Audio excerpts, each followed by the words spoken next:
Welcome to The Explainer. Today we're tackling inflation. And look, this isn't just some boring news headline, right? It's a silent force that's messing with your paycheck every single day. So what exactly is it? And more importantly, how do you protect the money you work so hard to earn? Let's dive in. Okay, let's kick things off with a number that'll really make you think. $10.11. What's that about? Well, to buy something today that cost just one single dollar back in 1960, you would need, over 10 bucks. That's a huge jump. So the big question is, where did all that value, all that buying power just disappear? Well, that loss of value has a name, and you've definitely heard it: inflation. The absolute best way to picture it is like a slow, silent leak in the value of your money. It's like every single year, the dollars in your pocket can buy just a little bit less than they could the year before. So let's be clear. This isn't just some abstract idea for economists to debate. Nope, it directly hits the money you earn in every single paycheck. Let's break down exactly how that works. Okay, this is super important. You got to understand the difference between two things: your nominal wage and your real wage. Your nominal wage? That's just the number you see on your paycheck. Easy enough. But your real wage? Well, that's what those dollars can actually buy after you account for all those rising prices. So think of it like this. Your paycheck is literally in a race against the rising cost of living. Let's say, for example, your nominal wages, the number on your check, went up by 3.8% last year. That sounds pretty good, right? But if inflation was 2.7% during that same time, a big chunk of that race just got eaten up.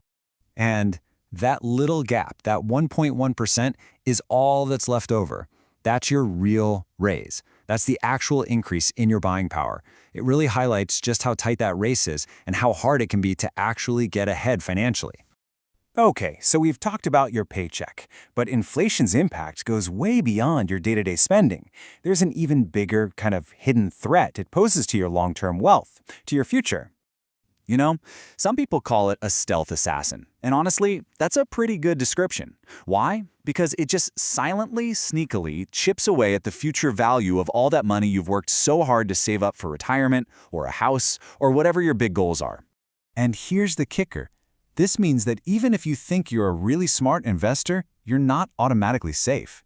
I love this quote from Mint. It says, "All your careful stock picking and market timing can be undone by invisible currency drift." That invisible drift, that's inflation. It can totally undo your best work without you even noticing.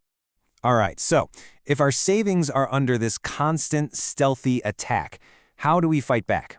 What can we actually do? Let's talk about some real strategies for defending your money.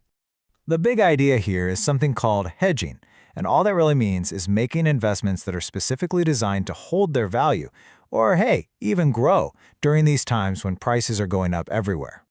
So, here are 5 of the most common ways people do this. First up, you've got stocks. The idea is that good companies can raise their prices and grow their earnings faster than inflation. Then there's diversifying internationally. Not putting all your eggs in one country's basket.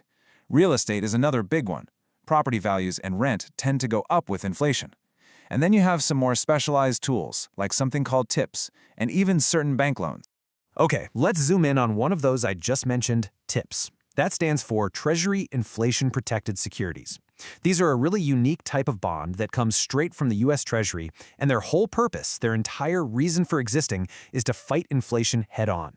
So, what makes these things so special? Well, it's pretty cool. The main value of the bond, the principal, actually adjusts itself upward automatically as inflation rises. It's tied directly to the consumer price index, so your investment is literally designed from the ground up to keep pace with rising costs.